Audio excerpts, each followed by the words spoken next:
সেই জামাত এমপি নজরুলের নতুন ভিডিও ফাঁস। কে এই নারী? বাংলাদেশ জামাত ইসলামী থেকে বহিষ্কৃত সাতক্ষীরা ৪ আসনের সংসদ সদস্য গাজী নজরুল ইসলামের সঙ্গে এক নারীর হোটেলে প্রবেশের নতুন একটি ভিডিও সামাজিক যোগাযোগ মাধ্যমে ভাইরাল হয়েছে।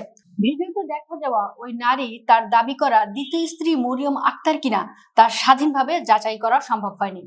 বৃহস্পতিবার ২৩ জুলাই সামাজিক যোগাযোগ মাধ্যমে ছড়িয়ে পড়া ভিডিওতে দেখা যায় গাজী নজরুল ইসলাম এক নারীকে সঙ্গে নিয়ে একটি হোটেলে প্রবেশ করছেন। হোটেলে রিসিপশনে দায়িত্বরত ব্যক্তির সঙ্গে করমর্দনের পর তারা ভিতরে চলে যান। ভিডিওতে আরো দেখা যায় হোটেলের লবিতে গাজী নজরুল ইসলাম ওই নারীর সঙ্গে ঘনিষ্ঠ আচরণ করছেন। ভিডিওটি ছড়িয়ে পড়ার পর তাকে নিয়ে নতুন করে ব্যাপক আলোচনা ও সমালোচনা শুরু হয়েছে। এর আগে সোমবার ২০ জুলাই রাতেও গাজী নজরুল ইসলামকে এক নারীর সঙ্গে অন্তরঙ্গ অবস্থায় দেখা যায় বলে দাবি করে একটি ভিডিও সামাজিক যোগাযোগ মাধ্যমে ভাইরাল হয়। ওই ঘটনার পর লিখিত এক বিবৃতিতে গাজী নজরুল ইসলাম দাবি করেন, হোটেল কক্ষে তার সঙ্গে দেখা যাওয়া নারী তার দ্বিতীয় স্ত্রী।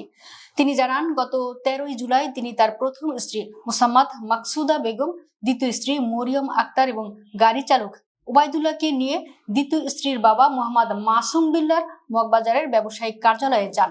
সেখানে তারা প্রায় সোয়া ১ ঘন্টা অবস্থান করেন।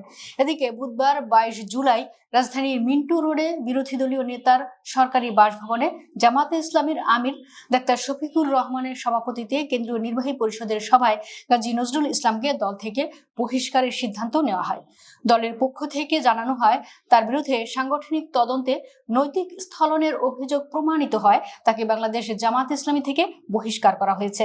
সর্বশেষ বৃহস্পতিবার নতুন ভিডিওটি সামাজিক যোগাযোগ মাধ্যমে ছড়িয়ে পড়ার পর আবারও আলোচনায় এসেছেন গাজী নজরুল ইসলাম। ভিডিওতে তার সঙ্গে থাকা নারী মরিয়ম আক্তার কিনা সংশ্লিষ্ট কোনো পক্ষের আনুষ্ঠানিক বক্তব্য না মেলায় নিশ্চিত হওয়া যায়নি।